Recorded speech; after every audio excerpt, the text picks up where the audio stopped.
আজ মঙ্গলবার 21শে বৈশাখ 2026 সালের 5ই মে। মীন রাশি, মীন লগ্ন, পাইসিস সাইনের জাতক জাতিকারা আজকের দিনটি কিন্তু এক প্রকার আপনাদের বেশ কাটতে চলেছে।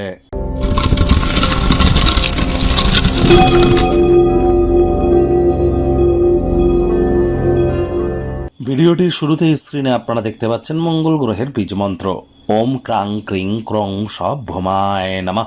সকাল দুপুর সন্ধ্যা 3 বেলায় 108 বার বা 3 বেলা মিলিয়ে 108 বার আপনারা জপ করুন না, অত্যন্ত উপকৃত হবেন। ব্ল্যাক এবং ব্লু কালারের ড্রেস আজ অ্যাভয়েড করুন। রেড বা রেডিশ কালার, ব্রাউন কালারের ড্রেস পরিধান করতে পারেন। হনুমানজির নাম জপ ধ্যান আরাধনা করলে উপকার পাবেন। মাটি, জমি, ফ্লোর, মেঝেতে আজ যেন থুতু যেন ফেলবেন না।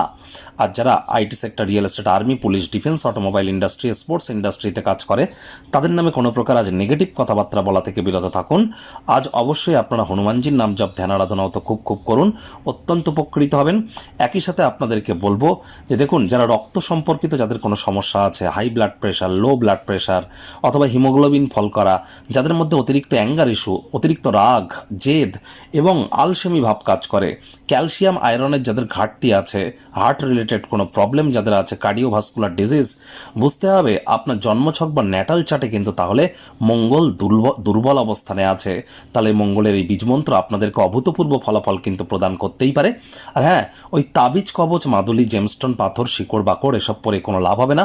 খুব খুব মঙ্গলের বীজমন্ত্র জপ করুন আর আপনারা নিজেরাই আমাকে জানান আর 3 মাস পর আপনারা ঠিক কী রেজাল্ট প্রাপ্তি করলেন এটি করে। ভাগ্য মিটার আপনাদের বলছে 8 আউট অফ 10 ভাগ্য আপনাদের অনুকূলেই থাকবে। প্রেম, দাম্পত্য এই দুই ব্যাপারে আপনাদেরকে একটু সাবধানতা অবলম্বন করেই চলতে হবে। দিনের শুরুটা যোগব্যায়াম, ধ্যান, প্রাণায়াম, ঈশ্বর সাধনা এর থ্রু দিয়ে করুন, অত্যন্ত উপকৃত হবেন। কায়িক পরিশ্রম হলেও দেখবেন শরীর মনে সতেজতা এবং তরতাজাই আপনারা অনুভব করতে চলেছেন। আজ অর্থগত ব্যাপারে আয় ইনকাম বাড়বে। নতুন উদ্যোগ পরিকল্পনার পাশাপাশি নতুন নির্মাণ কার্যের শুরুয়াতও করা যেতেই পারে। যাদের কাছে টাকা পয়সা চান তারা কিন্তু আজ আপনাদেরকে অর্থ ফেরত দিতে পারে, যার কারণে আয় ইনকামও বাড়তে পারে। নতুন উদ্যোগ পরিকল্পনা, নির্মাণ কার্যের শুরুয়াতও আজ করা যেতেই পারে। চাকরিজীবীদের অফিসের পরিবেশ এক প্রকার বেশ, তৎসত্ত্বেও বলবো কম কথা বলে কাজ বেশি করুন। আর কর্মক্ষেত্রে অভিনন্দনের পাত্রপাত্রী হতেই পারেন। তবে যারা এখনও পর্যন্ত কোনো কাজ নিয়ে ব্যস্ত ছিলেন, নিজের জন্য সময় পাবেন, কিন্তু শেষমেশ আবার ব্যস্ত হয়ে পড়তে পারেন। মেজাজ হারালেই কিন্তু ক্ষতি। রাগ কিন্তু স্বল্প পাগলামের রূপান্তর মাত্র। কর্মাহি ধর্মা, কর্মই তো ধর্ম, আর সমাহি পরম ধাম। ক্ষমা করে দেওয়া আরও বড় ধর্ম। শিক্ষার্থী বিদ্যার্থীদের পড়াশোনায় মনোযোগ আরও বৃদ্ধি করতে হবে। উচ্চশিক্ষার জন্য যারা বিদেশ যাত্রার কথা ভাবছিলেন, ভাগ্যদেবী আজ আপনাদের পক্ষে নেই। সন্তান সন্ততি থেকে থাকলে তাদের দিকে সজাগ দৃষ্টি আপনারা বজায় রাখুন। হাউসওয়াইফ যারা আছেন, দিনের শুরুটা তাড়াতাড়ি করুন। প্রেমিক প্রেমিকা, স্বামী স্ত্রী, না ভাব ভালোবাসা, রোম্যান্স, না তর্ক বিতর্ক, অশান্তি, কোনোটাতেই বাড়াবাড়ি যেন করবেন না। সাধারণ হিসাবে ট্রিট করবার চেষ্টা করুন। আজ পরিবার, পরিজন, নিকটে স্থানীয় ব্যক্তিবর্গ, বন্ধু স্বজন সকলের সাথেই ভাব ভালোবাসা বাড়বে।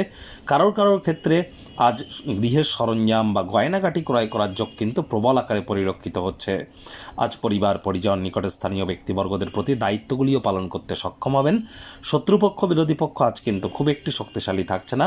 চেষ্টা করুন অবসরকালীন সময়ে মন্দির, মসজিদ, গুরুদ্বারা ভ্রমণ করা, আধ্যাত্মিক কর্তাকর্ত্রীদের সংস্পর্শে যাওয়া, মেন্টাল রিলিফ প্রাপ্তি করবেন।